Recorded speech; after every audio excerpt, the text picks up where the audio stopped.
ইন্দোনেশিয়ায় শিক্ষার্থীরা রাজধানী জাকার্তায় পার্লামেন্ট ভবনের সামনে বিক্ষোভের ডাক দিয়েছেন। এটি যেন 2024 সালের বাংলাদেশের মতোই আরেকটি গণ অভ্যুত্থান। জীবনযাত্রার ব্যয় বৃদ্ধি ও এমপিদের জন্য বিলাসবহুল সুযোগ সুবিধার বিরুদ্ধে দেশটিতে 2 সপ্তাহ আগে ছাত্র, শ্রমিক ও অধিকার গোষ্ঠীর নেতৃত্বে বিক্ষোভ শুরু হয়। এর মধ্যে 28 আগস্ট বিক্ষোভ দমনের সময় পুলিশের গাড়ি চাপায় 21 বছর বয়সী এক রাইড শেয়ার চালক নিহত হন। এরপরেই দেশজুড়ে পরিস্থিতি সহিংস হয়ে ওঠে। মানবাধিকার সংস্থা জানিয়েছে, এ সময় লুটপাট এবং দাঙ্গার ঘটনায় 10 জন নিহত এবং 1000-এরও বেশি আহত হয়েছে। এই পরিস্থিতিতে শুক্রবার এক ভিডিও বার্তায় দেশটির প্রেসিডেন্ট প্রাবো সুবিয়ান্তো দেশবাসীকে শান্ত থাকার এবং তার নেতৃত্বের উপর আস্থা রাখার আহ্বান জানিয়েছেন। তবে প্রেসিডেন্টের এই ভাষণের পরও বিক্ষোভ অব্যাহত রয়েছে।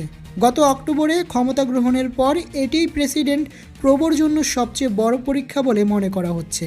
ইন্দোনেশিয়ায় এই সংঘাতকে দীর্ঘদিন ধরে জমে থাকা অর্থনৈতিক ও রাজনৈতিক হতাশার বহিঃপ্রকাশ হিসেবে দেখা যাচ্ছে।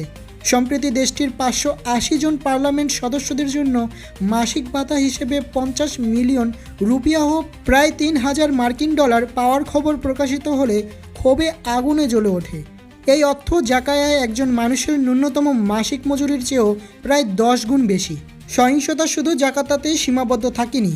দেশটির দ্বিতীয় বৃহত্তম শহর সুরাবায়াতে বিক্ষোভকারীরা গণভবনের অফিস চত্বরে ঢুকে যানবাহনে আগুন ধরিয়ে দেয়।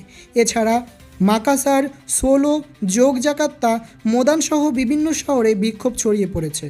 তবে কি বাংলাদেশের মতো সেখানেও গণ অভ্যুত্থান ঘটতে যাচ্ছে? মোহাম্মদ কাবির, আন্তর্জাতিক ডেস্ক, দৈনিক নিউজ।